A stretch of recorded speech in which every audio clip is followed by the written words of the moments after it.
Hi friends, welcome to Praveen sir classes. మొదటిసారి మన YouTube ఛానల్ని చూస్తున్న ప్రతి ఒక్క అభ్యర్థి ఇప్పుడే మన ఛానల్ని సబ్స్క్రైబ్ చేయండి. ఈ వీడియో కనుక నచ్చినట్లయితే లైక్ చేయండి. మీ ఫ్రెండ్స్ అందరికీ పోటీ పరీక్షలకు ప్రిపేర్ అవుతున్న ప్రతి ఒక్క ఆస్పిరెంట్కి ఈ వీడియో లింక్ని షేర్ చేయండి. ఇక ఈరోజు జూన్ 5, 2025 వార్తలు నిలిచిన జాతీయ, అంతర్జాతీయ, రాష్ట్రీయ అంశాల గురించి, వార్తలు నిలిచిన వ్యక్తులు, అవార్డులు, పుస్తకాలు, మరి క్రీడా సంబంధిత సమాచారం, ఒక్కొక్క అంశాన్ని వివరంగా తెలుసుకుందాం. అంతకంటే ముందుగా నిన్నటి డైలీ కరెంట్ అఫైర్స్ వీడియోలో అడిగిన ప్రశ్నకి వివరణతో కూడిన సమాధానాన్ని చూద్దాము.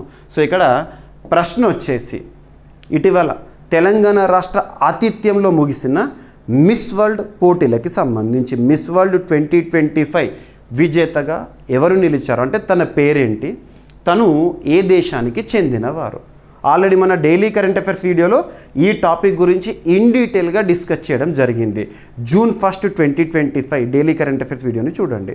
సో ఇక్కడ అబ్జర్వ్ చేస్తే సమాధానం వచ్చేసి థాయిలాండ్ దేశానికి చెందిన, సో దేశం పేరు ఇంపార్టెంట్. ఇక్కడ వార్తలు నిలిచిన వ్యక్తుల గురించి మనం చదివేటప్పుడు వారు ఏ దేశానికి చెందినవారో చూడండి, ప్రత్యేకత చూడండి.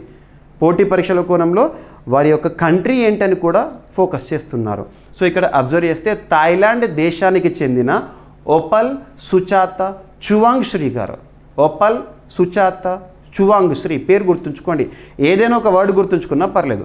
ఓపల్ సుచాత చువాంగ్శ్రీ గారు విజేతగా నిలిచారు. 72వ ఎడిషన్ 72వ మిస్ వరల్డ్గా లేదంటే మిస్ వరల్డ్ 2025 విజేతగా ఎవరు, థాయిలాండ్ దేశానికి చెందిన వారు నిలిచారు. అండ్ ఇక్కడ ఇంకొక ప్రత్యేకత ఏంటంటే థాయిలాండ్ దేశ చరిత్రలోనే లేదంటే మొట్టమొదటిసారి మిస్ వరల్డ్ కిరీటం అనేది థాయిలాండ్కి చెందిన యువతి కైవసం చేసుకుంది. అంటే థాయిలాండ్ చరిత్రలో మొదటిసారి మిస్ వరల్డ్ కిరీటాన్ని గెలుచుకోవడం, ఇది కూడా ప్రత్యేకత. ఇక్కడ మీకు ఎగ్జామినేషన్లో స్టేట్మెంట్స్ బేస్డ్గా క్వశ్చన్స్ ఇచ్చారనుకోండి, ఈ స్టేట్మెంట్ని కూడా అడిషన్గా ఇవ్వచ్చు.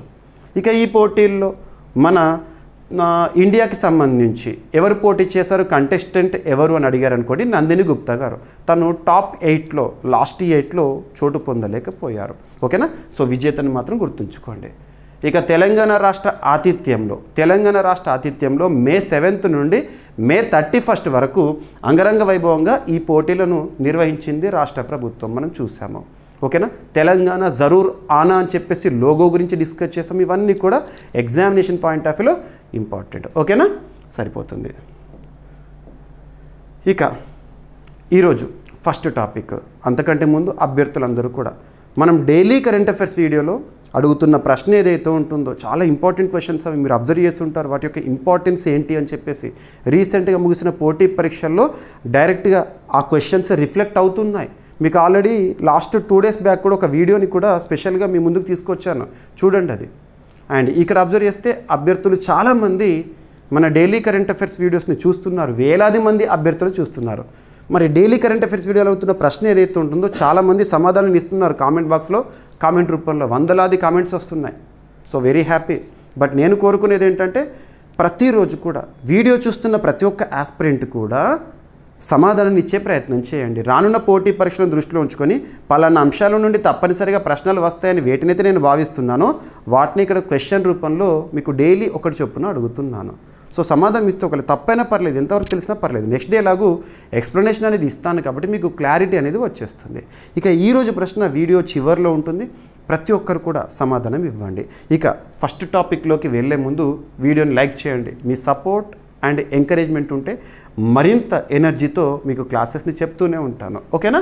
ఇక ఫస్ట్ టాపిక్, ఈరోజు అన్ని వార్తాపత్రికల్లో కూడా మీరు చూసే ఉంటారు, పార్లమెంటు వర్షాకాల సమావేశాలు అని చెప్పేసి షెడ్యూల్ న్యూస్లోకి వచ్చింది. అదొక వార్తగా చూస్తాము. వార్తగా కాదు కదా మనం నేర్చుకోవాల్సింది, మనం ఆస్పిరెంట్స్ని ఉద్యోగం కోసం ప్రయత్నం చేస్తున్నాము, ఎగ్జామినేషన్స్ని రాయబోతున్నాం కాబట్టి వార్తగా కాకుండా సబ్జెక్ట్కి లింక్ చేస్తూ నేర్చుకుంటే మనకు స్కోరింగ్ అనేది ఉంటుంది. అలా చేస్తేనే యూజ్ ఉంటుంది. సో ఇక్కడ చూడండి, పార్లమెంటు సమావేశాలు అంటున్నాను.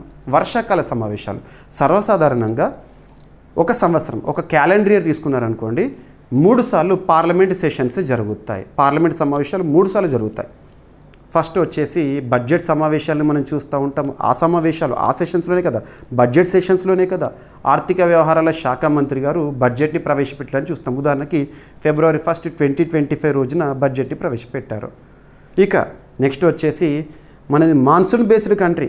సో వర్షాకాలం రాగానే మాన్సూన్ సెషన్స్ని మనం చూస్తూ ఉంటాము. సో మాన్సూన్ ఇప్పుడు వర్షాకాల సమావేశాలు జరగబోతున్నాయి, అదే షెడ్యూల్ న్యూస్లోకి వచ్చింది. నెక్స్ట్ శీతాకాల సమావేశాలు లేదా వింటర్ సెషన్స్. ఇక్కడ మరి ఎన్ని రోజులకు ఒకసారి సమావేశాలు జరగాలి అనే కంటే ఒక సమావేశం ఒక సెషన్ యొక్క ముగింపు నుండి మరొక సెషన్ యొక్క ప్రారంభం ఏదైతే ఉందో ఆ డేట్ మధ్యలో 6 months కంటే ఎక్కువ ఉండకూడదు. అది రాజ్యాంగ ప్రకారం చూసుకున్నప్పుడు ఉదాహరణకి పార్లమెంట్ సమావేశాల బడ్జెట్ సమావేశాలు ఏవైతే ఉంటాయో ఆ ముగింపు తేదీ నుండి ఇప్పుడు మాన్సూన్ సెషన్స్ ప్రారంభ తేదీ ఉంటుంది కదా, ఆ మధ్య గ్యాప్ అనేది 6 నెలల కంటే మించకూడదు. ఆ పాయింట్ గుర్తుంచుకోండి. ఇక సబ్జెక్ట్కి లింక్ చేస్తే దేశంలోనే అత్యున్నత చట్టం మన రాజ్యాంగం. The supreme law of the land is Indian constitution. అటువంటి రాజ్యాంగంలో 5వ భాగము మనం యూనియన్ గవర్నమెంట్ లేదా కేంద్ర ప్రభుత్వం అనే టాపిక్ని చూస్తాము. ప్రత్యేకత the largest part in Indian constitution. దేశంలోని అత్యున్నత చట్టమైన రాజ్యాంగంలో అతిపెద్ద భాగము. ఏ ఆర్టికల్ నుండి ఏ ఆర్టికల్ వరకు చూస్తాము? ఆర్టికల్ 52 నుండి 151 వరకు మనం నేర్చుకుంటాము. ఆర్టికల్ 52 నుండి 151. ఇక్కడ మనం doctrine of separation of powers, అధికార పృథక్కరణ సిద్ధాంతం which comes under basic structure, రాజ్యాంగ మౌలిక స్వరూపంలో భాగం ఇది. ఇక్కడ అబ్జర్వ్ చేస్తే ఎగ్జిక్యూటివ్ గురించి చూస్తాము. ఎగ్జిక్యూటివ్ యూనియన్ ఎగ్జిక్యూటివ్ అంటాము. యూనియన్ ఎగ్జిక్యూటివ్ కార్యనిర్వాహక శాఖ అంటాము. ఆర్టికల్ 52 నుండి 78 వరకు నేర్చుకుంటాం కార్యనిర్వాహక శాఖ. నెక్స్ట్ వచ్చేసి లెజిస్లేచర్ అంటాము. లెజిస్లేచర్ అంటే శాసనశాఖ. ఏ ఆర్టికల్ నుండి ఏ ఆర్టికల్ వరకు? ఆర్టికల్ 79 నుండి 123 వరకు నేర్చుకుంటాము. ఇక నెక్స్ట్ వచ్చేసేసి జ్యుడిషియరీ న్యాయశాఖ అంటాము. సో న్యాయశాఖ గురించి ఎప్పుడు నేర్చుకుంటాం మనము? ఆర్టికల్ 124 నుండి 147 వరకు నేర్చుకోవడం జరుగుతుంది. ఆ తర్వాత ఆ పదవి గురించి ఉంటుంది ఆర్టికల్ 148 నుండి 151 వరకు. ఇక మనకు ప్రస్తుతం అయితే ఎగ్జిక్యూటివ్ గురించి కాదు, జ్యుడిషియరీ గురించి కాదు, నేర్చుకోవాల్సింది లెజిస్లేటివ్ గురించి లేదా లెజిస్లేచర్ గురించి, శాసనశాఖ గురించి. మరి అందులో భాగంగా ఆర్టికల్ 85 వెరీ వెరీ ఇంపార్టెంట్. ఈరోజు మీరు వార్తాపత్రికల్లో ఈ టాపిక్ని చూడగానే ఆల్రెడీ మీకు కాన్స్టిట్యూషన్ గురించి కానివ్వండి లేదా రాజ్యాంగం గురించి తెలుసుంటే డైరెక్ట్గా మీ మైండ్లోకి ఆర్టికల్ 85 అనేది రావాలి. ఎందుకంటే మనము సబ్జెక్ట్లో భాగంగా లింక్ చేస్తున్నాం కాబట్టి. ఇక్కడ సమావేశాలు పార్లమెంటరీ సెషన్స్, పార్లమెంట్ సమావేశాలను అధికారికంగా ప్రారంభించేది మరియు ముగించేది ఎవరి అధికారం? అది రాష్ట్రపతికి సంబంధించి, ప్రెసిడెంట్ ఆఫ్ ఇండియా. ఇక్కడ ఆర్టికల్ 85లో భాగంగా మనం ఏం చూస్తాము? President of India summons and prorogues parliament sessions అంటారు. సో ఇప్పుడు మనము ఈ సమావేశాల గురించి వినగానే ఆర్టికల్ 85 అంటే అధికారికంగా పార్లమెంట్ సమావేశాలు ప్రారంభించేది రాష్ట్రపతి, ముగించేది కూడా ప్రొరోగ్ అంటాము రాష్ట్రపతి. ఇది గుర్తుంచుకోండి. ఎస్. సో ఇక్కడ పార్లమెంట్ వర్షాకాల సమావేశాలకు సంబంధించి షెడ్యూల్ని మనం చూస్తాము. ఆ డేట్స్ ఏంటని ఎగ్జామినేషన్లో అడగకపోవచ్చు, కానీ ఇక్కడ జస్ట్ చూడండి.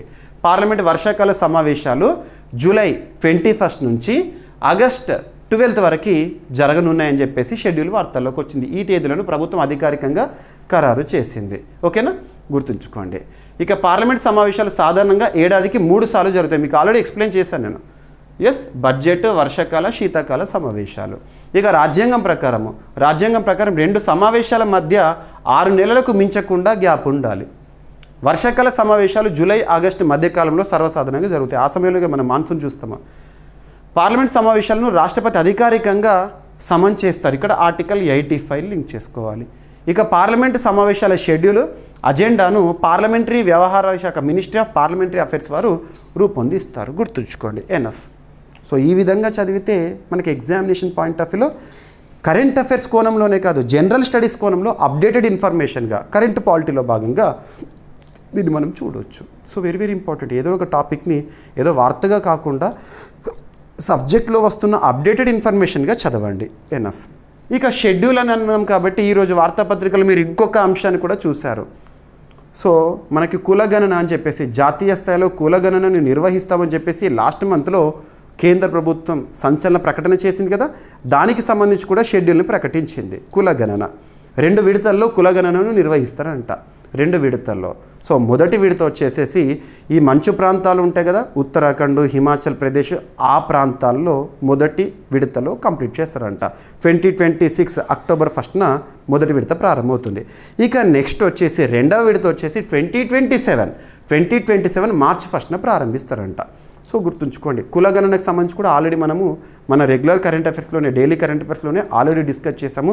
చారిత్రాత్మకంగా కులగణన బ్రిటిష్ కాలంలో ఎలా జరిగింది, స్వతంత్ర భారతదేశంలో ఏంటి ఇంపార్టెన్స్, ఇవన్నీ కూడా మనం డిస్కస్ చేసాము. ఓకేనా, చూడండి. అండ్ ఇంకొకటి, అభ్యర్థులు ఇండియన్ పాలిటీ కోర్స్ మీకు నేను జీవీకే స్టడీ సర్కిల్ యాప్లో, GVK study circle app install చేసుకునే ఎవరెవరైనా ఉంటే ఈరోజే ఇన్స్టాల్ చేసుకోండి. యాప్ లింక్ని మన ఈ వీడియో కింద కామెంట్ బాక్స్లో ఫస్ట్ కామెంట్లో పిన్ చేస్తాను, లేదంటే ప్లే స్టోర్లో జీవీకే స్టడీ సర్కిల్ అని టైప్ చేయండి, మీరు యాప్ని చూస్తారు. సో లింక్ క్లిక్ చేసేసేసి మీరు యాప్ని ఇన్స్టాల్ చేసుకోండి. మీకు అందులో ఇండియన్ పాలిటీ కంప్లీట్ కోర్స్ ఉంది, అప్డేటెడ్ ఇన్ఫర్మేషన్తో. కరెంట్ పాలిటీని కూడా డిసెంబర్ 2025 వరకు అడిషన్ చేస్తూనే ఉంటాను. ఓకేనా, ఎస్. ఇక నెక్స్ట్ టాపిక్ కరెంట్ పాలిటీలో ఇది కూడా ఇంపార్టెంట్. ఈరోజు వార్తాపత్రికల్లో ఇదొక సమాచారాన్ని కూడా చూసాం. ఇక్కడ పర్సన్ ఇంపార్టెంట్ కాదు, కాన్సెప్ట్ ఇంపార్టెంట్. ఇక్కడ ఏమని ఇచ్చారో వార్తాపత్రిక మనం చూసింది ఏంటి, జస్టిస్ యశ్వంత్ వర్మపై అభిశంసన తీర్మానాన్ని, సెన్స్యూర్ మోషన్ని ప్రవేశపెట్టే యోచనలో కేంద్ర ప్రభుత్వం అని చెప్పేసేసి అభిశంసన తీర్మానము. అభిశంసన తీర్మానం అంటే తొలగింపు తీర్మానము. ఉదాహరణకు తీసుకుంటే రాష్ట్రపతి అనుకోండి, రాష్ట్రపతిని తొలగించే తీర్మానం మహాభియోగ తీర్మానము, ఇటువంటివి చూడాలి. సో ఇక్కడ అభిశంసన తీర్మానము ఎవరికి సంబంధించి, ఇటీవల మనం చూసాము న్యాయ వ్యవస్థలో ఒక ప్రశ్నార్థకంగా మిగిల్చిన, లేదా మనందరికీ కూడా సందేహాలు మిగిల్చిన ఒక వ్యక్తి, తన ఇంటి నుండి కోట్లాది రూపాయలు బయటపడ్డాయి. దాన్ని బట్టి మనం ఏమర్థం చేసుకున్నాము, న్యాయమూర్తులు కూడా అవినీతికి పాల్పడుతున్నారు, డబ్బులు తీసుకొని తీర్పులను ఇస్తున్నారని చెప్పేసి మనం భావిస్తున్న తరుణంలో సుప్రీంకోర్టు, అప్పుడు సంజీవ్ ఖన్నా గారు ఉండే, 51వ ప్రధాన న్యాయమూర్తిగా ఉన్న సంజీవ్ ఖన్నా గారు లాస్ట్ 1 month బ్యాక్ తీసుకున్న సంచలన నిర్ణయం ఏంటంటే, మేము న్యాయమూర్తులు అందరము కూడా మా ఆస్తుల వివరాలను సుప్రీంకోర్టు అఫీషియల్ వెబ్సైట్లో మేము పేర్కొంటామని చెప్పేసి ఇచ్చారు. అలా అవన్నీ చూసాము.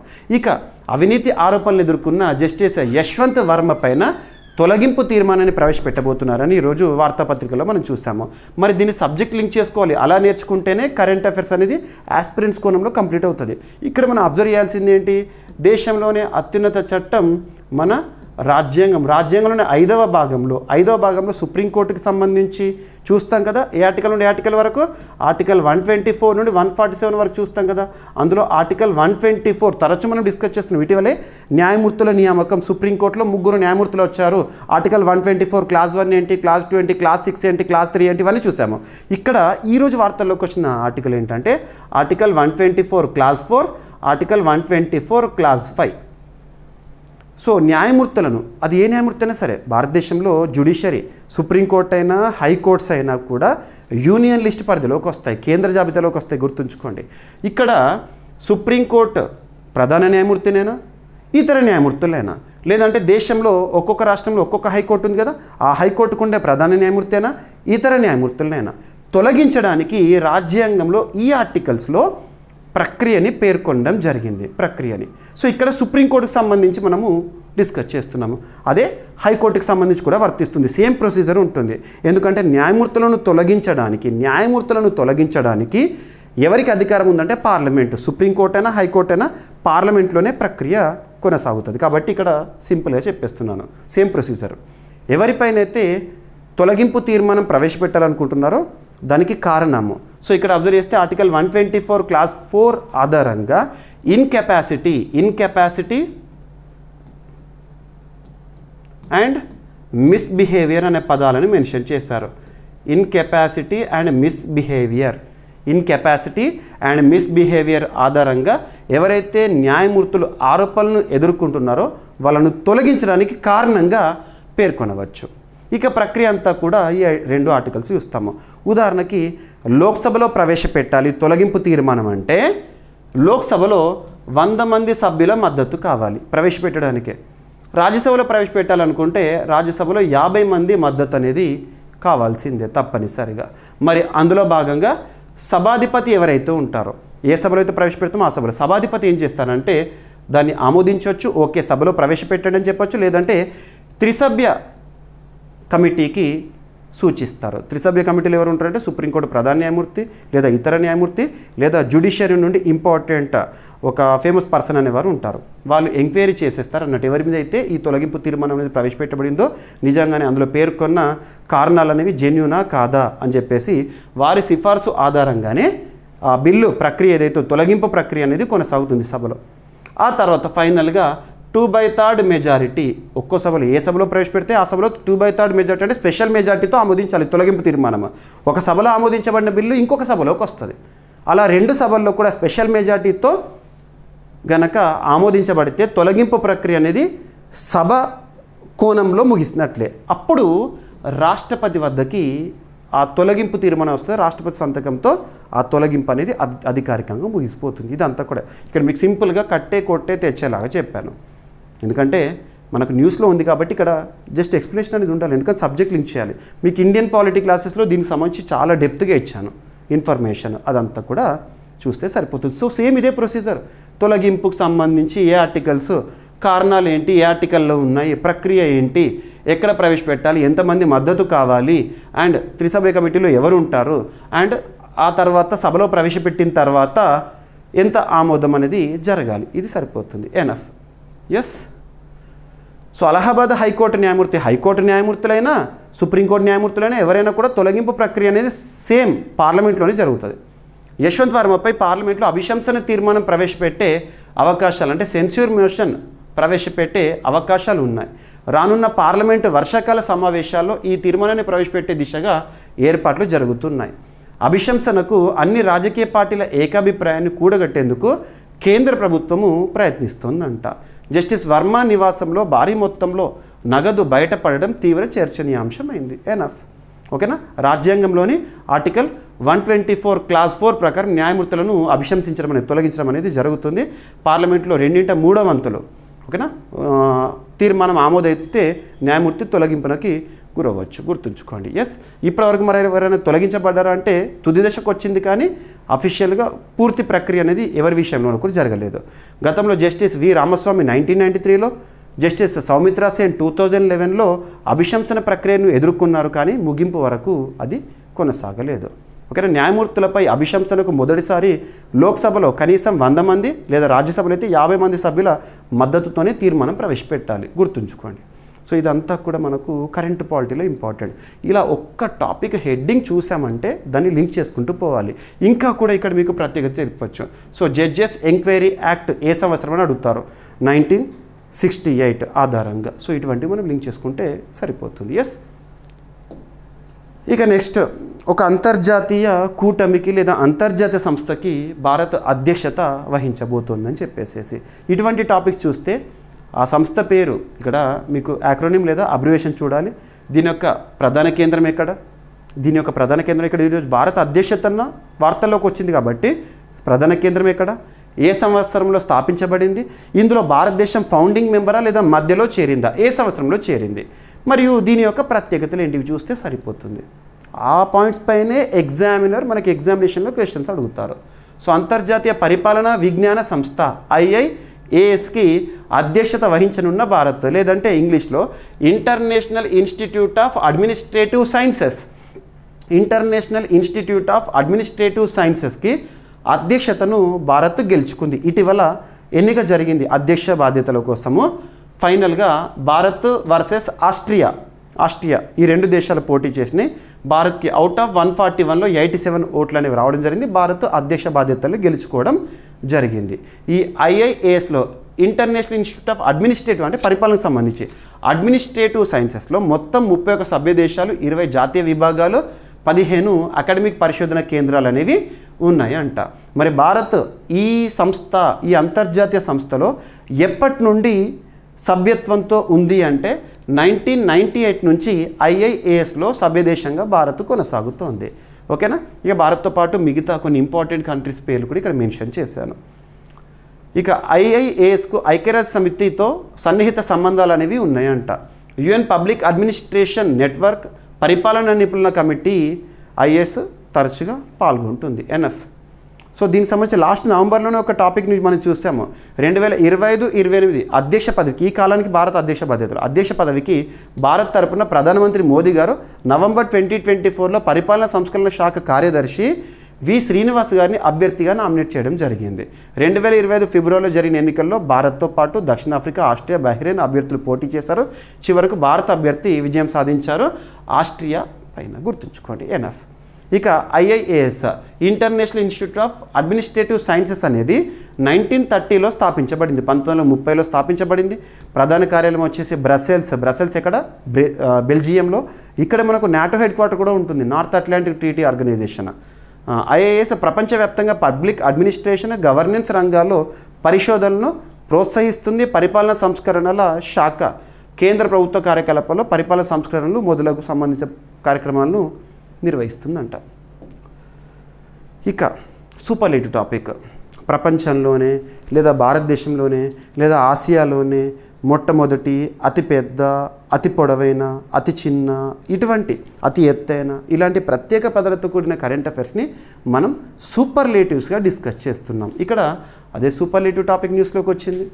సో ప్రపంచంలోనే అత్యంత ఎత్తైన, ఇటువంటి చూసినప్పుడు ఆ సూపర్లేటివ్ వర్డ్ చూసినప్పుడు ప్రత్యేకత, ఎత్తైన అంటున్నదా, ఆ ఎత్తు ఏంటో తెలుసుకోవాలి. అది చూస్తేనే మనకు టాపిక్ అనేది కంప్లీట్ అవుతుంది. సో ఇక్కడ జమ్మూ కాశ్మీర్ కేంద్రపాలిత ప్రాంతం కదా. After repealing article 370 in the year 2019 Jammu Kashmir became union territory. గుర్తుంచుకోండి. సో జమ్మూ కాశ్మీర్ కేంద్రపాలిత ప్రాంతంలో చినాబ్ నది పైన చినాబ్ బ్రిడ్జ్ ఏదైతే ఉంటుందో, ఈ బ్రిడ్జ్ నిర్మాణం అనేది పూర్తయిపోయింది. ప్రపంచంలోనే అత్యంత ఎత్తైన, సింపుల్గా అయిపోయింది ఆర్క్ బ్రిడ్జ్, ప్రపంచంలోనే అత్యంత ఎత్తైన బ్రిడ్జ్ నిర్మాణం పూర్తయింది. రేపటి రోజున జూన్ 6 రోజున భారత ప్రధాని నరేంద్ర మోదీ గారి చేతుల మీదుగా ఇది ప్రారంభం కానుంది. గుర్తుంచుకోండి. సో ఇక్కడ అబ్జర్వ్ చేస్తే దీన్ని ఎవరు నిర్మించారు ఇది కూడా అడగవచ్చు. ఫస్ట్ సూపర్లేటివ్ ఎత్తైన కదా, ఆ ఎత్తు ఏంటంటే 358 మీటర్లు అంట బ్రిడ్జ్ ఎత్తు వచ్చేసి. ఈఫిల్ టవర్ కంటే 35 మీటర్లు ఎక్కువ. ఈఫిల్ టవర్ అంటేనే చాలా ఎత్తైన సుందర దృశ్యంగా మనం చూస్తాము. ఒక్కసారి దీనిపైన ట్రావెల్ చేస్తే ఎలా ఉంటుందో ఊహించుకోండి. ఓకేనా. ఈ బ్రిడ్జ్ నిర్మాణం భారత యొక్క సాంకేతిక ఇంజనీరింగ్ సామర్థ్యాలకు చిహ్నం. ఇటీవల కాలంలో ఇటువంటి ఇన్ఫ్రాస్ట్రక్చర్ వండర్స్ని మనం చాలా చూస్తున్నాము. అంతెందుకు, రహదారులు, రోడ్ల విషయంలో కానివ్వండి, రైల్వే వంతెనల విషయంలో కానివ్వండి, చాలా అద్భుతాలు, ఇంజనీరింగ్ వండర్స్. అంతెందుకు, లాస్ట్ ఏప్రిల్ మంత్లో శ్రీరామనవమి రోజునే మనము new Pamban bridge, so vertical lift rail బ్రిడ్జ్ని మనము ఎక్కడ చూసాము, రామేశ్వరం ఐలాండ్ని కనెక్ట్ చేసే కొత్త వంతెనను భారత ప్రధాని గారు ప్రారంభించారు. ఇటువంటి ఇక రహదారుల విషయానికి వస్తే సుదర్శన్ సేతు, అటల్ సేతు, ఇటువంటివి చాలా ఇంపార్టెంట్, ఎగ్జామినేషన్లు అడుగుతారు. ఇక టన్నెల్స్ విషయానికి వస్తే సేలా టన్నెల్ అంటే ఏంటి, ఇటువంటి అడుగుతారు. ఇవన్నీ కూడా ఇంజనీరింగ్ వండర్స్. ఓకేనా. సో మరి ఈ వంతెనని ఎవరు నిర్మించారు, నిర్మాణ బాధ్యతలు ఏంటంటే చినాబ్ బ్రిడ్జ్ ప్రాజెక్ట్ అండర్టేకింగ్. ఈ ప్రాజెక్ట్ పేరు ఏంటంటే చినాబ్ బ్రిడ్జ్ ప్రాజెక్ట్ అండర్టేకింగ్. ఎవరు నిర్మించారంటే అల్ట్రా ఆఫ్కాన్స్ విఎస్ఎల్ జాయింట్ వెంచర్గా, అంటే ఏ కంపెనీలు అంటే ultra construction and engineering company. ఇది సౌత్ కొరియాకి చెందిన కంపెనీ. ఇక నెక్స్ట్ వచ్చేసి ఆఫ్కాన్స్ ఇన్ఫ్రాస్ట్రక్చర్ కంపెనీ, ఆఫ్కాన్సా, అది కూడా సౌత్ కొరియాకి సంబంధించిన కంపెనీ. ఇక భారతదేశానికి సంబంధించి విఎస్ఎల్ ఇండియా సంస్థ. గుర్తుంచుకోండి. ఓకేనా. వీరు ఈ సంయుక్తంగా జాయింట్ వెంచర్లో దీన్ని నిర్మించడం జరిగింది. సో రేపటి రోజున దీన్ని భారత ప్రధాని నరేంద్ర మోదీ గారు ఆవిష్కరించనున్నారు. మరి ఈ రైల్ నెట్వర్క్ ఏంటంటే ఉదంపూర్, శ్రీనగర్, బారాముల్లా రైల్వే లింక్ ప్రాజెక్టులో భాగంగా ఈ బ్రిడ్జిని నిర్మించారు. భూకంపాలు, బలమైన గాలులు వంటి ప్రకృతి విపత్తులను తట్టుకునేలా దీన్ని దృఢంగా నిర్మించడం జరిగింది. ఏప్రిల్ 22 జమ్మూ కాశ్మీర్లోని అనంతనాగ్ జిల్లా పహల్గామ్లో బైసరన్ వ్యాలీలో టూరిస్టుల పైన ఉగ్రవాదులు కాల్పులు జరిపారు కదా, ఆ సంఘటన తర్వాత ఆపరేషన్ సింధూర్ ఇవన్నీ చూసాము. ఆ అన్ని పరిస్థితుల తర్వాత మొదటిసారి జమ్మూ కాశ్మీర్ని భారత ప్రధాని నరేంద్ర మోదీ గారు పర్యటించనున్నారు. ఆ పర్యటనలో రేపటి రోజున ఈ వంతెనని ప్రారంభించనున్నారు అంట. గుర్తుంచుకోండి. ఎస్. ఇక సో చీనాబ్ రివర్ గురించి కూడా ఇటీవల తరచు చూస్తున్నాం. పాకిస్తాన్, భారత్ సంక్షోభ పరిస్థితుల కాలంలో కూడా చీనా పైన ప్రాజెక్టుల గురించి కూడా మనం చూస్తున్నాము. So yes. సరిపోతుంది. ఇక జమ్మూ కాశ్మీర్ కేంద్రపాలిత ప్రాంతం కదా, లెఫ్టినెంట్ గవర్నర్గా ఎవరు విధులు నిర్వర్తిస్తున్నారంటే మనోజ్ సిన్హా గారు. జమ్మూ కాశ్మీర్ గతంలో రాష్ట్రం ఉండే, ప్రత్యేక పరిస్థితుల్లో రాష్ట్రం ఉండే, ఆర్టికల్ 370 ఉన్నప్పుడు తొలగించిన తర్వాత అది ఎప్పటి అమలుకి వచ్చింది? కేంద్రపాలిత ప్రాంతంగా October 31, 2019. ఎస్. సో ఈ ఇన్ఫర్మేషన్ అంతా మీకు పీడిఎఫ్లో ఇస్తున్నాను, మీకు యాప్లో ఉంది. జీవీకే స్టడీ సర్కిల్ యాప్ని ఇన్స్టాల్ చేసుకోండి, శాంపుల్ పీడిఎఫ్ని చూడొచ్చు. ఓకేనా? తర్వాత ఈ టాపిక్స్ నుండి మీకు క్వశ్చన్స్ టెస్ట్ సిరీస్ని కూడా కండక్ట్ చేస్తున్నాను. ఓకేనా? మీకు ఆఫర్ అనేది ఉంది, ఆఫర్లో ఈ కోర్సెస్ని చూడండి ఒకసారి. ఇక నెక్స్ట్ ఉమీద్ పోర్టల్. ఉమీద్ రీసెంట్గా ఏప్రిల్ 5వ తేదీన, ఏప్రిల్ 5th, 2025 రోజున వక్ఫ్ అమెండ్మెంట్ బిల్ పైన రాష్ట్రపతి ద్రౌపది ముర్ము గారు సంతకం చేశారు. A bill becomes act after approval from the president of India అని చెప్పేసి మనం ఆర్టికల్ 111లో భాగం చూస్తాం కదా. ఇప్పుడు వక్ఫ్ అనేది ఏదైతే ఉంటుందో అమెండ్మెంట్ బిల్ అనేది ఉమీద్గా అమల్లోకి రావడం జరిగింది, వక్ఫ్ సంబంధించి చట్టంగా. మరి ఆ ఉమీద్ పోర్టల్ అనేది రేపటి నుండి అమల్లోకి వస్తుందంట. ఉమీద్ ఫుల్ ఫామ్ ఏంటని ఎగ్జామినేషన్లో అడుగుతారు. Unified Waqf management, empowerment, efficiency and development, Umeed. దీనికి సంబంధించి పోర్టల్. సో ఉమీద్కి సంబంధించిన పోర్టల్ అనేది రేపటి నుండి అమల్లోకి వస్తుందని చెప్పేసి అఫీషియల్ ఇన్ఫర్మేషన్. కేంద్ర ప్రభుత్వము జూన్ 6, 2025న ఉమీద్ పోర్టల్ను ప్రారంభిస్తోంది. వక్ఫ్ సవరణ చట్టం 2025 ప్రకారం వక్ఫ్ ఆస్తుల రిజిస్ట్రేషను, నిర్వహణను డిజిటలైజ్ చేసి మరింత పారదర్శకంగా అమలు చేయడం ఈ పోర్టల్ యొక్క ప్రధాన లక్ష్యం అంట.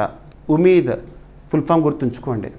దేశవ్యాప్తంగా వక్ఫ్ ఆస్తుల నమోదు, నియంత్రణ, పరిరక్షణ కోసం రూపొందించిన కేంద్రీకృత డిజిటల్ వేదిక. సో కేంద్ర మైనారిటీ వ్యవహారాల మంత్రిత్వ శాఖ, ఎట్ ద సేమ్ టైం రాష్ట్ర వక్ఫ్ బోర్డులు, న్యాయ సంస్థలతో సమన్వయం అనేది జరగాలి. ఇక ఉమీద్ పోర్టల్ యొక్క ప్రత్యేకతలు ఏంటంటే పారదర్శక, వేగవంతమైన వక్ఫ్ భూముల రిజిస్ట్రేషన్, లబ్ధిదారులకు హక్కులు, చట్టపరమైన రక్షణలపై డిజిటల్ అవగాహన అనేది కల్పించడము. ఓకేనా? గుర్తుంచుకోండి. ఇక వక్ఫ్ అంటే మతపరమైన విద్య, ఆరోగ్యం లేదా సామాజిక ప్రయోజనాల కోసం ప్రత్యేకించి కేటాయించిన ఆస్తులను, ఆస్తి ఏదైనా కావచ్చు, భూమే కావచ్చు, ఇల్లే కావచ్చు, ఏదైనా ఒక వస్తువే కానివ్వండి, వక్ఫ్ చూడడం జరుగుతుంది. ఓకేనా? గతంలో వక్ఫ్ చట్టం 1995 ఇటీవల సవరించడం జరిగింది. ఎస్, ఇవన్నీ కూడా వక్ఫ్ సవరణ చట్టంలో ముఖ్య అంశాలు. వక్ఫ్ ట్రిబ్యునల్ తీర్పులపై హైకోర్టులో 90 రోజుల్లో అప్పీల్ అవకాశం ఉంటుంది. వక్ఫ్ బోర్డుల ద్వారా పెరిగిన పర్యవేక్షణ, నియంత్రణ ఏం లేదు. వక్ఫ్కి సంబంధించి మరింత ట్రాన్స్పరెన్సీ తీసుకురావడంలో భాగంగా ఉమీద్ని మనం పోర్టల్ని చూడడం జరుగుతుంది ఆన్లైన్లో. ఎస్, వెరీ వెరీ ఇంపార్టెంట్ ఇది. మీకు వక్ఫ్ సంబంధించి కూడా స్పెషల్ వీడియో ఇచ్చాను, మీరు చూడొచ్చు. CA 360 కోర్సులో స్పెషల్ వీడియోస్లో చాలా టాపిక్స్ ఇచ్చాను. ఏ టాపిక్స్ నుండి అయితే ఖచ్చితంగా క్వశ్చన్స్ వస్తేనే భావిస్తున్నాను. మరి దాదాపు 50కి పైగా స్పెషల్ వీడియోస్ ఇచ్చాను మీకు CA 360 కోర్సులో, చూడొచ్చు టాపిక్ లిస్ట్ అంతా కూడా. ఇక నెక్స్ట్ వార్తలు నిలిచిన విన్యాసం. వీటిలో చాలా విన్యాసాల గురించి మనం చూస్తున్నాము. ఈ మంత్లోనే వార్తలు చూసిన ఒక విన్యాసం వచ్చేసేసి నోమాడిక్ ఎలిఫెంట్. ఇటువంటివి ఏదైనా ఒక విన్యాసం వార్తల్లోకి వస్తే ఏ పాయింట్స్ పైన ఫోకస్ చేయాలి, ఇవి ఆల్రెడీ మీకు ఐడియా ఉండొచ్చు, చాలాసార్లు చెప్తున్నాను. సో ఇక్కడ ఒక విన్యాసము భారత నావికాదళం, Indian navy and European union naval force, యునాఫర్ సంయుక్త నౌకా విన్యాసం లేదా నావికాదళ విన్యాసాన్ని నిర్వహించడం జరిగిందంట. ఇండియా యునాఫర్ ఎక్సర్సైజ్ అనేది రీసెంట్గా వార్తల్లోకి రావడం జరిగింది. యునాఫర్ అంటే ఫుల్ ఫామ్ ఏంటో గుర్తుపెట్టుకోండి, యూరోపియన్ యూనియన్ నావల్ ఫోర్స్, నావికాదళానికి సంబంధించి. ఓకేనా? సో సంయుక్త నౌకా విన్యాసాలను నిర్వహించడం జరిగింది. విన్యాసాల్లో భాగంగా ఈ రెండు వైపుల నుంచి యుద్ధ నౌకలు, విమానాలు పాల్గొనడం జరిగినాయి. భారత మహాసముద్రం లేదా ఇండియన్ ఓషన్ ప్రాంతం ఉంటుంది కదా, అక్కడ పరిస్థితిని లేదా రక్షణ రంగాన్ని మరింత బలోపేతం చేయడంలో భాగంగా ఇది ఒక సంయుక్త విన్యాసంగా చూడవచ్చు. రెండు దళాల మధ్య పరస్పర అవగాహన, సమన్వయ సామర్థ్యాలను పెంపొందించడం అనేది ఉద్దేశం. ఓకేనా? సో ఇటీవల స్పెయిన్ ఫ్రిగేట్ అంటే స్పెయిన్కి సంబంధించిన ఒక షిప్ ESPS రీనా సోఫియా మరియు Italy frigate ITS Antonio Mumbai పోర్టును సందర్శించడం ఈ విన్యాసాలకు పునాది వేసింది. అంటే ఈ విన్యాసంలో వీరు పాల్గొనడం జరిగింది, వీరు కూడా. ఓకేనా? యూరోపియన్ యూనియన్కి సంబంధించి కదా, గుర్తుపెట్టుకోండి. ఎన్ఎఫ్. ఎస్, ప్రస్తుతం భారతదేశంలో త్రివిధ దళాలకు సంబంధించి నావికాదళం ఇంపార్టెంట్. నావికాదళ అధిపతిగా ఇండియన్ నేవీ చీఫ్గా దినేష్ కుమార్ త్రిపాఠి గారు విధులు నిర్వర్తిస్తున్నారు. ఇక నెక్స్ట్ ఇండియా నార్వే రిలేషన్స్లో భాగంగా అర్థం చేసుకోవచ్చు, లేదా మన భారతదేశంలో అధునాతనమైన టెక్నాలజీతో రూపొందించనున్న ఒక పోలార్ రీసెర్చ్ వెసల్కి సంబంధించి పోలార్ రీసెర్చ్ వెసల్ ఇది కూడా సూపర్లేటివ్. భారతదేశంలో మొట్టమొదటి పోలార్ రీసెర్చ్ వెసల్ విషయంలో ధృవ పరిశీలన నౌక విషయంలో భారత్ ఏ దేశంతో ఒప్పందం కుదుర్చుకుంది? ఈ ఒప్పందం భారతదేశానికి సంబంధించి ఏ సంస్థ, నార్వేకి సంబంధించి ఏ సంస్థ మధ్య అడగవచ్చు. ఈ పోలార్ రీసెర్చ్ వెసల్ అంటే ఏంటని కూడా అడగవచ్చు ఎగ్జామినేషన్ పాయింట్ ఆఫ్ వ్యూలో. సో భారత్ తొలిసారి స్వదేశీయంగా పోలార్ రీసెర్చ్ వెసల్ను అభివృద్ధి చేయనుందంట. ఈ విషయంలో నార్వేకి చెందిన ప్రముఖ సంస్థ కాంగ్స్బర్గ్, ఇటీవల వార్తలు నిలిచిన కాంగ్స్బర్గ్ అనే ఒక సంస్థ ఏ దేశానికి చెందింది అంటారు. వారితో అవగాహన ఒప్పందం అనేది కుదిరింది. భారతదేశానికి సంబంధించి garden reach ship builders and engineers Kolkata కేంద్రంగా పనిచేస్తున్న సంస్థ garden reach ship builders and engineers అనే సంస్థ, నార్వేకి సంబంధించి కాంగ్స్బర్గ్ సంస్థ మధ్య కుదిరిన ఒప్పందము దేనికి సంబంధించి? దేశంలో మొట్టమొదటిసారి పోలార్ రీసెర్చ్ వెసల్ని అభివృద్ధి చేయడానికి. ఈ నౌకా నిర్మాణం ద్వారా భారత సముద్ర నౌకా నిర్మాణం రంగంలో ధృవ పరిశోధనల్లో కీలక ముందడుగు వేసినట్లు అవుతుందంట. గుర్తుంచుకోండి, ఆర్కిటిక్ అంటార్కిటిక్ ప్రాంతాల్లో పరిశోధనలు మరింత బలోపేతం చేయడానికి ఈ రీసెర్చ్ వెజల్స్ అనేవి ఇంపార్టెంట్. లోతైన సముద్ర అన్వేషణ, సముద్ర గర్భం మ్యాపింగ్, వాతావరణ సమాచారం కోసం సేకరణను విస్తృతం చేయడము. Make in India, blue economy పథకాల ద్వారా సముద్ర విజ్ఞాన రంగంలో నూతన ఆవిష్కరణలు ప్రోత్సహించింది. ఇటీవల సముద్ర పరిశీలన విషయంలో భారత్ అద్భుతంగా చాలా చూస్తున్నాం మనం. సముద్రయాన్, మత్స్య 6000 అని చెప్పేసి ఇటువంటివి కానివ్వండి, చూడండి. ఓకేనా? ఇక నెక్స్ట్ వచ్చేసి కుల్సీ రివర్ అనేది వార్తల్లోకి వచ్చింది. ఇటీవల కుల్సీ రివర్ విషయంలో ఒక ప్రాజెక్ట్ విషయంలో ఏ రెండు రాష్ట్రాల మధ్య ఒప్పందం అనేది కుదిరింది అంటారు. సో అస్సాం, మీ అందరికీ ఐడియా ఉంటుంది అస్సాము. మీరు అస్సాం రాష్ట్ర పర్యటన కనుక టూరిజంలో భాగంగా వెళ్ళారనుకోండి, మీరు అబ్జర్వ్ చేసి ఉంటారు. కొన్ని సందర్భాల్లో ప్రయాణం చేస్తూ ఉంటే, గౌహతిలో కానివ్వండి ప్రయాణం చేస్తూ ఉంటే అప్పుడే మీకు మేఘాలయ నుండి సిగ్నల్స్ అందుతాయి మొబైల్లో, అస్సాం నుండి సిగ్నల్. ఒక రోడ్డుకు అటువైపున మేఘాలయ, ఇటువైపున అస్సాం అలా ఉంటుంది. సో కొన్ని సందర్భాల్లో మనం అస్సాంలో ఉన్నాం, మేఘాలయలో ఉన్నాం కూడా కన్ఫ్యూజ్ అవుతారు చాలామంది. ఓకేనా? సో అక్కడ మనకు ఒక రివర్ ఉంది, కుల్సీ రివర్ పైన ప్రాజెక్ట్ కోసము ఒక ఒప్పందం అనేది రెండు రాష్ట్రాల మధ్య కుదిరింది. ఇటీవల ఇటువంటి చాలా మనం చూస్తున్నాము. మహారాష్ట్ర, మధ్యప్రదేశ్ మధ్య జాయింట్ వెంచర్ ఒక ప్రాజెక్ట్ విషయంలో ఏ నదిపైన ఒప్పందం కుదిరింది, ఇటువంటివి అడుగుతారు. వెస్టర్న్ ఫ్లోయింగ్ రివర్స్ ఏంటి, అటువంటివి. సో ఇక్కడ మనకు అస్సాము, మేఘాలయకు సంబంధించి అస్సాం, మేఘాలయ ప్రభుత్వాలు సంయుక్తంగా కుల్సీ నదిపై 55 మెగావాట్ల జల విద్యుత్ ప్రాజెక్టు నిర్మించేందుకు అంగీకరించిన. కుల్సీ రివర్ ఎక్కడ వార్తల్లోకి వచ్చింది ఇటీవల అంటారు, ఏ రెండు రాష్ట్రాల మధ్య అంటారు. ఈ కుల్సీ నది అంతరించిపోతున్న గ్యాంజెటిక్ డాల్ఫిన్స్కి కూడా ఆవాసం అంట. గ్యాంజెటిక్ డాల్ఫిన్ యొక్క ప్రత్యేకత ఏంటి? ప్లాటినిస్టా గ్యాంజెటిక్ ఏదన్నా జీవి గురించి మనం డిస్కస్ చేస్తూ ఉంటే అది కూడా జాతీయ స్థాయిలో ఇంపార్టెంట్ లేదా సిగ్నిఫికెన్స్ ఉందంటే దాని యొక్క సైంటిఫిక్ నేమ్ అనేది important. Platanista gangetica national aquatic animal. Last March month first వీక్లో మనం డిస్కస్ చేసాము డాల్ఫిన్ సెన్సస్ గురించి, ఇటువంటివి ఇంపార్టెంట్. ఓకేనా? సో గంగానది డాల్ఫిన్ జీవనానికి ప్రసిద్ధ ఆవాస ప్రాంతం కుల్సీ రివర్. ఇక కుల్సీ నది మేఘాలయలోని వెస్ట్ కాశీ హిల్స్ ప్రాంతంలో పుట్టి అస్సాంలోని కామరూప్ జిల్లాలో ప్రవహిస్తుంది. ఇది దాదాపు 60 కిలోమీటర్లు ప్రయాణించి అస్సాంలో బ్రహ్మపుత్ర నదితో కలుస్తుంది. గంగానది డాల్ఫిన్ భారత జాతీయ జలచర జీవి. ఇక గంగానది డాల్ఫిన్ అనేది IUCN international union for conservation of nature and natural resources ప్రకారము ఎండేంజర్డ్ అంతరించిపోతున్న జాతిగా ఉంది. ఈ జల విద్యుత్ ప్రాజెక్టు వల్ల డాల్ఫిన్ల సహజ ఆవాసంపై ప్రభావం ఉండే అవకాశం కూడా ఉంది. అదే ఇక్కడ సమస్య. ఓకేనా? ఇక నెక్స్ట్ భారత గ్రీన్ ఎకానమీ గణాంకాలు.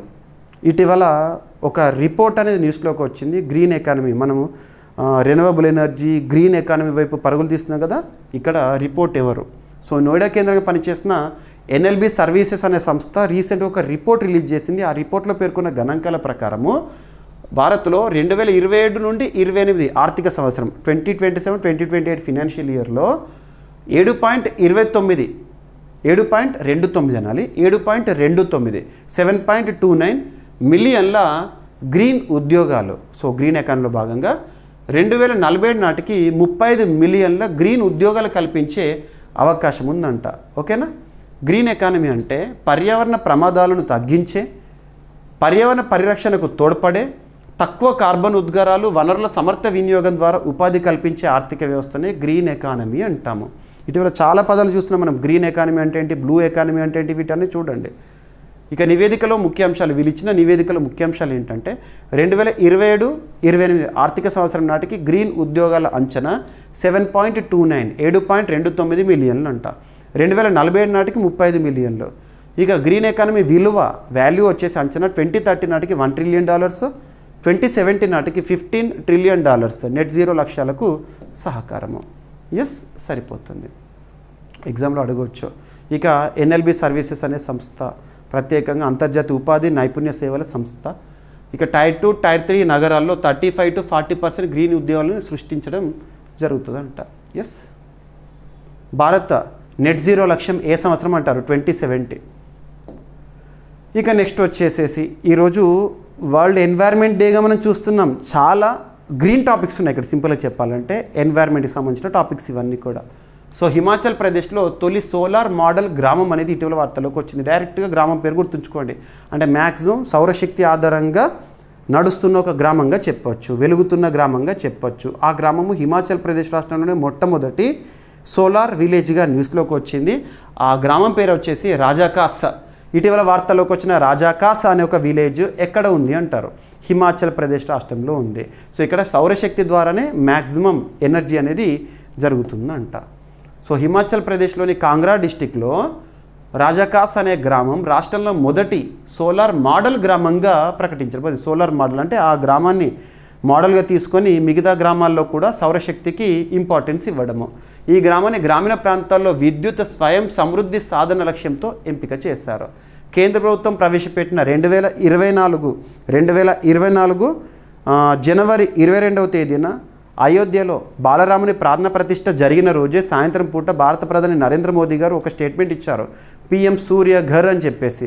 PM సూర్య ఘర్ అంటే భారతదేశంలో ఇంటి పైకప్పులు ఉంటాయి కదా, మన ఇంట్లో పైకప్పుల పైన సౌర ఫలకాలను ఏర్పాటు చేసి సౌరశక్తిని ఉత్పత్తి చేయడానికి. సో టార్గెట్స్ అదే 2024 ఫిబ్రవరి 13వ రోజున PM సూర్య ఘర్ కాస్త ప్రధానమంత్రి సూర్యఘర్ ముఫ్త్ బిజ్లీ యోజనగా అమల్లోకి వచ్చింది. ఇటీవల 1 ఇయర్లో మనం సాధించింది ఏంటనేది కూడా మనం ఆల్రెడీ డిస్కస్ చేశాము.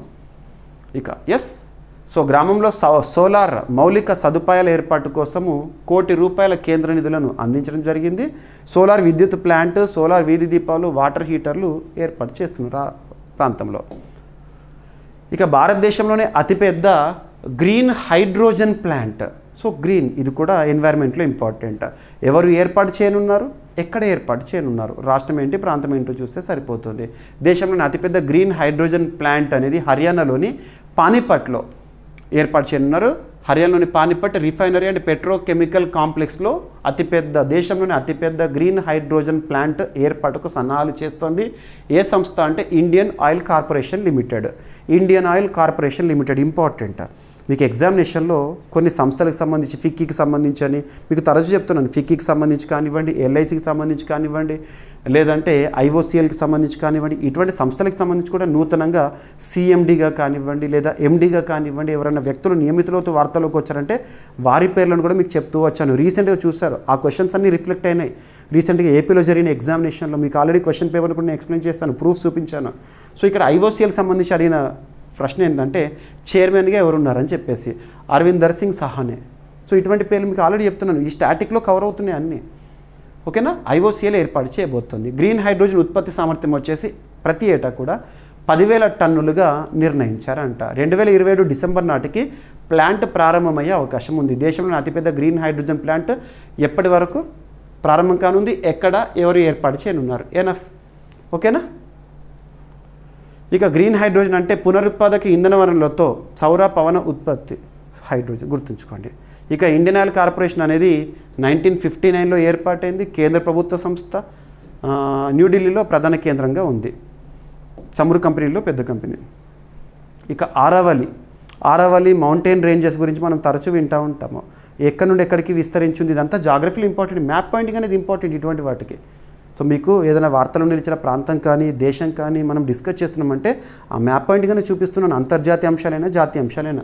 సో ఆరావళి రేంజ్ ఇక్కడ గుర్తుపెట్టుకొని చూడండి, ఇక్కడ ఆరావళి రేంజ్. ఎస్, సో ఈ ప్రాంతం ఆరావళి గ్రీన్ వాల్ ఇనిషియేటివ్ అనేది ఈరోజు వార్తల్లోకి వచ్చింది. భారత ప్రధాని నరేంద్ర మోదీ గారి చేతుల మీదుగా ప్రత్యేక కార్యక్రమం. 2025 ప్రపంచ పర్యావరణ దినోత్సవం ఈరోజు సందర్భంగా భారత ప్రధాని నరేంద్ర మోదీ గారు ఆరావళి గ్రీన్ వాల్ కార్యక్రమాన్ని ప్రారంభించడం జరిగింది. ఇది కేంద్ర ministry of environment, forest, climate change ఆధ్వర్యంలో జరుగుతున్న అటవీకరణ మరియు ప్రకృతి పునరుద్ధరణ కార్యక్రమం. గ్రీన్ వాల్ అంటే అఫారెస్టేషన్, అంటే అటవీ సామర్థ్యాన్ని పెంచడం, అడవులను పెంచడంలో భాగంగా ఆరవల్లి పర్వత శ్రేణి 700 కిలోమీటర్ల మేర వ్యాపించి ఉన్న ఈ ప్రాంతంలో పర్యావరణ పరిరక్షణ కోసం ప్రత్యేకంగా ప్రకృతి పునరుద్ధరణ కార్యక్రమమే ఆరవల్లి గ్రీన్ వాల్ ఇనిషియేటివ్. ఇక్కడ ఆరవల్లి న్యూస్లోకి వచ్చింది కాబట్టి ఆరవల్లి అనేది ఏ ప్రాంతం నుండి ఏ ప్రాంతం వరకు విస్తరించి ఉంది అంటే ఢిల్లీ, హర్యానా, రాజస్థాన్, గుజరాత్ రాష్ట్రాల్లో ఈ పర్వతాలు ఆరవల్లి పర్వతాలు విస్తరించి ఉన్నాయి. భారతదేశంలోని అతి పురాతన పర్వత శ్రేణి ఆరవల్లి. ఓకేనా. ఇక భారత్లోని అత్యధిక భూక్షీణత ప్రాంతాల్లో ఆరవల్లి పరిసర ప్రాంతాలు కూడా ఉన్నాయి. మీకు కొన్ని పర్వత ప్రాంతాలకు సంబంధించి హైయెస్ట్ పీక్, గురు శిఖర్ ఇటువంటివి అడుగుతారు. ఓకేనా. ఎస్, ఎడారీకరణను అడ్డుకోవడం అంతే. ఓకేనా, గ్రీన్ వాల్ ఇనిషియేటివ్ అంటే. ఇక ప్రపంచ పర్యావరణ దినోత్సవం ఈరోజు ప్రత్యేక దినోత్సవం, జూన్ 5 చాలా ప్రత్యేకము. సో ప్రపంచ పర్యావరణ దినోత్సవం అంటే ఏంటంటే మన పర్యావరణం, ఎన్వైర్న్మెంట్ గురించి ప్రతి ఒక్కరికి అవగాహన కల్పించాలి. ఏదైనా ఇంపార్టెంట్ డే ఉంది అంటే ఒక పర్టికులర్ టాపిక్ పైన ప్రజల్లో అవగాహన కల్పించడానికి ఒక థీమ్ ఇస్తారు, నిర్వహించడం జరుగుతుంది. సో పర్యావరణాన్ని సంరక్షించడం అనేది మనందరికీ బాధ్యత. నేచర్ మనకేమిస్తుందో మనము వరంలా తీసుకోవాలి. అటువంటిది నేచర్ని గనక మనం ఖరాబ్ చేస్తున్నాం అనుకోండి, ఖచ్చితంగా రిటర్న్ గిఫ్ట్ నేచర్ అనేది ఇస్తుంది. అది మాత్రం వాస్తవము. సో పర్యావరణాన్ని సంరక్షించాలి. సో వరల్డ్ ఎన్వైర్న్మెంట్ డే ఈరోజు వచ్చేసేసి థీమ్ ఏంటి అంటారు, బీట్ ప్లాస్టిక్ పొల్యూషన్. ప్లాస్టిక్ ప్రస్తుతం ప్రపంచాన్ని పట్టి పీడిస్తున్న సమస్యల్లో ప్లాస్టిక్ పొల్యూషన్ మొదటి స్థానంలో ఉండడానికి ప్రయత్నిస్తోంది కూడా. మరి అటువంటి ప్లాస్టిక్లో కార్సినోజెనిక్ ఏజెంట్స్ ఉంటాయి. ఇప్పటికే భారతదేశంలో గైడ్లైన్స్ ఉన్నాయి, రెగ్యులేషన్స్ ఉన్నాయి సింగిల్ యూజ్ ప్లాస్టిక్స్ని నిషేధించడం, ఇటువంటివన్నీ కూడా. ఓకేనా. సో బీట్ ప్లాస్టిక్ పొల్యూషన్ అనేది థీము. మరి ప్రతి సంవత్సరం కూడా గ్లోబల్ హోస్ట్గా ఒక కంట్రీ ఉంటుంది కదా. ఈ సంవత్సరం వరల్డ్ ఎన్వైర్న్మెంట్ డేకి గ్లోబల్ హోస్ట్గా సౌత్ కొరియా లేదా రిపబ్లిక్ ఆఫ్ కొరియాని ఎంపిక చేసుకోవడం జరిగింది. సో ప్రతి సంవత్సరం జూన్ 5వ తేదీన ప్రపంచ పర్యావరణ దినోత్సవాన్ని నిర్వహించుకోవడం జరుగుతుంది. ప్రపంచంలో కీలకమైన పర్యావరణ సమస్యలపై అవగాహన చర్యలు చేపట్టేందుకు ఐక్యరాజ్య సమితి ఈ దినోత్సవాన్ని ప్రకటించింది. 1972లో స్టాక్హోమ్లో జరిగిన మొదటి మానవ పర్యావరణ సమావేశం సందర్భంగా ఈ దినోత్సవాన్ని నిర్ణయించారంట. 1973 నుంచి ప్రపంచవ్యాప్తంగా నిర్వహిస్తున్నారు. ప్రపంచవ్యాప్తంగా ఏటా 150కి పైగా దేశాలు ఇందులో పాల్గొంటున్నాయి. సో బీట్ ప్లాస్టిక్ పొల్యూషన్ అనేది ఈ సంవత్సరం థీమ్. ఎస్. ఇక ఆంధ్రప్రదేశ్లో కొనసాగింపు రాష్ట్రీయ అంశాలకు వెళ్దాము. ఆంధ్రప్రదేశ్లో కూడా ఈరోజు పర్యావరణ దినోత్సవాన్ని అద్భుతంగా నిర్వహించడం జరిగింది. చెట్టు నాటడం కానివ్వండి, రాష్ట్ర ముఖ్యమంత్రి చంద్రబాబు నాయుడు గారు, ఉప ముఖ్యమంత్రి పవన్ కళ్యాణ్ గారు ప్రత్యేకంగా పార్టిసిపేట్ చేయడం జరిగింది. సో ప్రపంచ పర్యావరణ దినోత్సవాన్ని అమరావతిలో జూన్ 5న నిర్వహించారు. రాజధాని గ్రామం అనంతవరం సమీపంలోని అనంతవరం గుర్తుంచుకోండి పార్కులో ఈ కార్యక్రమం అనేది జరిగింది. అనంతవరం ముఖ్యమంత్రి చంద్రబాబు నాయుడు గారు, ఉప ముఖ్యమంత్రి పవన్ కళ్యాణ్ గారు ముఖ్య అతిథులుగా హాజరై అక్కడ మొక్కలు నాటడం జరిగిందంట. గుర్తుంచుకోండి. ఎప్పుడు ప్రపంచ పర్యావరణ దినోత్సవాన్ని మొదటిసారి నిర్వహించారు, ఇటువంటివి అడుగుతారు. ఇక ఆల్రెడీ లాస్ట్ మంత్ మే 5వ తేదీన పైలట్ ప్రాజెక్టుగా ప్రారంభించబడిన నెల్లూరులో పైలట్ ప్రాజెక్టుగా ప్రారంభించబడిన తృప్తి క్యాంటీన్స్ ఏవైతే ఉంటాయో మెప్మా పరిధిలో Mission for Elimination of Poverty in Municipal Areas. MEPMA full form ఏంటి అని అంటారు. MEPMA Mission for Elimination of Poverty in Municipal Areas అంటే పట్టణ ప్రాంతాల్లో పేదరికాన్ని నిర్మూలించడానికి తృప్తి క్యాంటీన్లను ఏర్పాటు చేయడం జరిగింది. మెప్మా పరిధిలో వాటిని మరింత విస్తరిస్తున్నారు. ఓకేనా. సో మెప్మా ఆధ్వర్యంలో క్యాంటీన్లను విస్తరణ. సో నెల్లూరులో ప్రయోగాత్మకంగా పైలట్గా ప్రారంభమైంది, అద్భుతమైన ఫలితాలు ఇచ్చింది. ప్రారంభించి లాస్ట్ మంత్ పోయిన నెల 5వ తేదీన మే నెల తృప్తి క్యాంటీన్లకు ప్రజల నుంచి మంచి ఆదరణ వస్తుందంట. ఇప్పుడు విశాఖపట్నం, విజయవాడలో మరో 6 క్యాంటీన్లు ప్రారంభించేందుకు అధికారులు సన్నాహాలు చేస్తున్నారు. పట్టణ స్వయం సహాయక సంఘాల సభ్యుల ఉపాధి కోసం ప్రభుత్వం అమలు చేస్తున్న అనేక వినూత్న కార్యక్రమాల్లో తృప్తి క్యాంటీన్ ఒకటి. ఎవరంట? మెప్మా పరిధిలో ఏర్పాటు చేయడం జరుగుతుంది. ఓకేనా. గుర్తుంచుకోండి. బ్యాంకుల నుంచి సంఘాలకు పెట్టుబడి నిధిగా రుణాలు అందించి వాటితో క్యాంటీన్లు ప్రారంభించాలనేది ఉద్దేశము. ఎక్కడ ప్రారంభించారు? మొదటి క్యాంటీన్ అంటారు. లాస్ట్ మంత్ మే 5, 2025 రోజున నెల్లూరులో ప్రారంభించారు. ఇప్పుడు విస్తరణ ఏ జిల్లాలకు విస్తరిస్తున్నారు ఎన్ఎఫ్. ఎస్. సో మెప్మా 2007లో స్థాపితమైంది పేదరిక నిర్మూలన కోసం పట్టణ ప్రాంతాలు లేదా మున్సిపల్ ఏరియాస్లో. ఎస్. ఇక పునరుత్పాదక రంగంలో నైపుణ్య శిక్షణకు ఆంధ్రప్రదేశ్ రాష్ట్ర ప్రభుత్వానికి సహకారము ఆస్ట్రేలియా నైపుణ్య శిక్షణ పునరుత్పాదక రంగంలో నైపుణ్య శిక్షణకు సహకారం ఇవ్వడంలో భాగంగా ఏ దేశం ముందుకు రావడం జరిగిందంటే ఆస్ట్రేలియా. సో పునరుత్పాదక అంటే రెన్యూవబుల్ ఎనర్జీ ఉత్పత్తి రంగంలో ఆంధ్రప్రదేశ్ ప్రభుత్వానికి ఆస్ట్రేలియా సహకారం అందించనుంది. ఆస్ట్రేలియా కన్సల్ జనరల్ రీసెంట్గా దీనిపైన ఒప్పందాన్ని కూడా కుదుర్చుకోవడం జరిగింది. ఇంధన రంగంలో పునరుత్పాదక ఇంధన రంగంలో శిక్షణ విద్యా కార్యక్రమం అంటే నైపుణ్య స్కిల్ డెవలప్మెంట్ని ఇవ్వడము. రాష్ట్ర ప్రభుత్వం గ్రీన్ ఎనర్జీ ప్రాజెక్టుల ఏర్పాటుకు అత్యధిక ప్రాధాన్యత ఇస్తుందని మంత్రి గారు కన్సర్న్ మినిస్టర్ గారు చెప్పడం జరిగింది. ఎస్. మహిళలు గిరిజన ప్రాంతాల యువతకు నైపుణ్యాభివృద్ధి శిక్షణకు ఆస్ట్రేలియా సంయుక్తంగా పనిచేస్తుందని చెప్తున్నారు. ఎస్. సో పునరుత్పాదక ఇంధనంలో సౌర, పవన, జల, బయోమాస్ మరియు భూతాప ఎనర్జీ అనేది ఉంటాయి. ఎస్. ఇక రైల్వే టీఆర్డీ విభాగానికి ఐఎస్ఓ ధృవపత్రం అనేది ఇవ్వడం జరిగింది. హైదరాబాద్కి సంబంధించిన సంస్థ ఐఎస్ఓ. సో దక్షిణ మధ్య railway Vijayawada division traction distribution విభాగానికి ప్రతిష్టాత్మక ఐఎస్ఓ 9001:2015 ధృవపత్రం అనేది ఇవ్వడం జరిగింది. ట్రాక్షన్ డిస్ట్రిబ్యూషన్ డిపోలు, కార్యక్రమాలు, విద్యుత్ లోకోమోటివ్లలో సురక్షితమైన ఓవర్ హెడ్ ఎక్విప్మెంట్, నాణ్యమైన విద్యుత్ సరఫరాను గుర్తించి ఈ ధృవీకరణ అనేది ఇచ్చారంట. హైదరాబాద్కి చెందిన హర్ష టెక్నాలజీ సంస్థ ఈ ధృవపత్రాన్ని అందజేయడం జరిగింది. ఐఎస్ఓ అంటే International Organization for Standardization. Yes. ఇక దక్షిణ మధ్య రైల్వే ప్రధాన కార్యాలయం ఎక్కడ ఉంది అంటారు, సికింద్రాబాద్లో ఉంది. మీకు ఏదైనా టాపిక్ చూడండి, మీకు మ్యాక్సిమం ఎక్స్ప్లెనేషన్ ఇస్తున్నాను. ఏదైనా టాపిక్ ఉంది అంటే దానికి కన్సర్న్డ్గా ఎక్స్ట్రా ఇన్ఫర్మేషన్ కూడా ఇస్తున్నాను. చాలామంది ఆస్పిరెంట్స్ లెంత్ ఎక్కువ అవుతుంది, సమయం ఎక్కువ అవుతుంది అంటారు, కానీ మ్యాక్సిమం మీకు ప్రతి టాపిక్ని కూడా డెప్త్గా ఎక్స్ప్లెయిన్ చేసే ప్రయత్నం చేస్తున్నాను. ఓకేనా? అండ్ ఎక్స్ప్లెయిన్ చేసిన తర్వాత ఇదంతా కూడా మీకు ఇచ్చే పీడిఎఫ్లో ఉంటుంది మన యాప్లో. సో యాప్ ఇన్స్టాల్ చేసుకొని ఈ పీడిఎఫ్ని కూడా చదవచ్చు. మీకు శాంపుల్ పీడిఎఫ్స్ ఉన్నాయి కొన్ని, చూడండి. ఆ తర్వాత మీరు కోర్స్ని తీసుకోవచ్చు. ఇక తెలంగాణ రాష్ట్రానికి సంబంధించి పునాస అనే పత్రిక మరొకసారి ఆవిష్కరణతో వార్తల్లోకి వచ్చింది. గతంలో చూసే మన పునాస పత్రిక ఆవిష్కరణని మరొకసారి ప్రత్యేక సంచికలను విడుదల చేయడం జరిగింది రాష్ట్ర మంత్రి జూపల్లి గారు. సో తెలంగాణ సాహిత్య అకాడమీ ఎగ్జామ్లో అడుగుతారు. తెలంగాణ రాష్ట్ర అభ్యర్థులు గుర్తుంచుకొని మనకు కరెంట్ అఫైర్స్లో భాగంగా మనకు డైలీ కరెంట్ అఫైర్స్ వీడియోలో ఆంధ్రప్రదేశ్కి సంబంధించి తెలంగాణకి సంబంధించి రెండు రాష్ట్రాలకి సంబంధించి రీజనల్ ఇష్యూస్ని కూడా ఎక్కువగా ఇంపార్టెన్స్ ఇస్తూ చెప్తున్నాను. ఎందుకంటే రాష్ట్ర స్థాయి పోటీ పరీక్షల్లో రాష్ట్ర అంశాలపైన ఎక్కువగా క్వశ్చన్స్ అడుగుతున్నారు కాబట్టి. ఏపీ అభ్యర్థుల కోసం ఇస్తున్నాను, తెలంగాణ అభ్యర్థుల కోసం. కొన్ని సందర్భాల్లో రెండు రాష్ట్రాల సమాచారం న్యూస్లో ఉంటుంది, రెండు రాష్ట్రాల సమాచారాన్ని ఎక్స్ప్లెయిన్ చేస్తున్నాను. కొన్ని సందర్భాల్లో తెలంగాణ న్యూసే ఉండొచ్చు, కొన్ని సందర్భాల్లో ఏపీ న్యూసే ఉండొచ్చు, కొన్ని సందర్భాల్లో రెండు రాష్ట్రాలకు సంబంధించి ఏ న్యూస్ కూడా పోటీ పరీక్షల కోణంలో ఉండకపోవచ్చు. సో మీరు చూడండి, ప్రతిరోజు కూడా చూస్తే మీకు అన్ని కవర్ అయిపోతాయి. ఓకేనా? సో తెలంగాణ సాహిత్య అకాడమీ ప్రచురిస్తుందంట పునాస పత్రికను. జూపల్లి కృష్ణారావు గారు ఆవిష్కరించడం జరిగింది. తెలంగాణ ప్రముఖుల శత జయంతి సందర్భంగా ప్రత్యేక సంచికలు తీసుకురావడము ఆనందనీయమని చెప్పారు. ఎస్.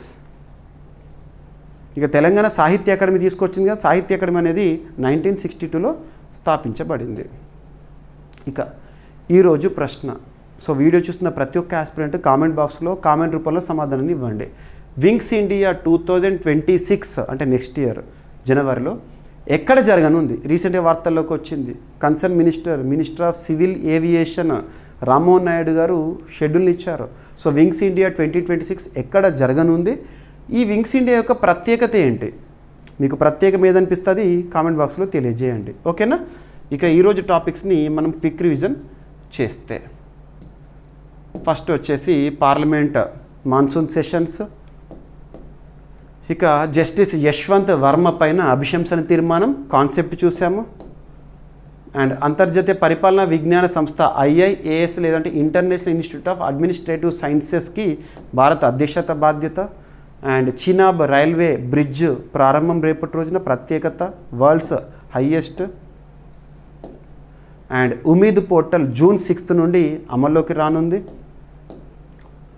అండ్ వార్తలు నిలిచిన ఒక సంయుక్త విన్యాసము IN అంటే ఇండియా యునాఫర్ ఎక్సర్సైజ్. భారత మొట్టమొదటి పోలార్ రీసెర్చ్ వెజల్ విషయంలో ఒప్పందం భారత్ మరియు నార్వే దేశాల మధ్య.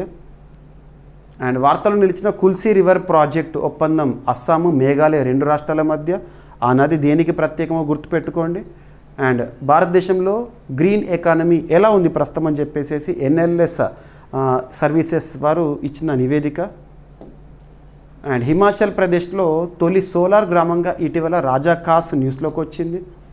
భారత్లో అతిపెద్ద గ్రీన్ హైడ్రోజన్ ప్లాంట్ హర్యానా రాష్ట్రంలో పానీపట్లో ఎవరు నిర్మిస్తున్నారు, ఎప్పటి వరకు పూర్తవుతుంది, ప్రత్యేకత ఏంటి. And Aravalli green wall initiative. So ఎడారీకరణను అడ్డుకోవడము, అటవీ విస్తీర్ణాన్ని పెంచడంలో భాగంగా ఆరవల్లి రేంజ్ ఎక్కడి వరకు విస్తరించిందో చూడండి. అండ్ ప్రపంచ పర్యావరణ దినోత్సవం ఈ సంవత్సరం ఇచ్చిన థీమ్ ఏంటి, ప్రత్యేకత ఏంటి, హోస్ట్ కంట్రీ ఏంటి. అండ్ అమరావతిలో ప్రపంచ పర్యావరణ దినోత్సవ కార్యక్రమం అనేది ఎక్కడ జరిగింది, ప్రాంతం ఇంపార్టెంట్.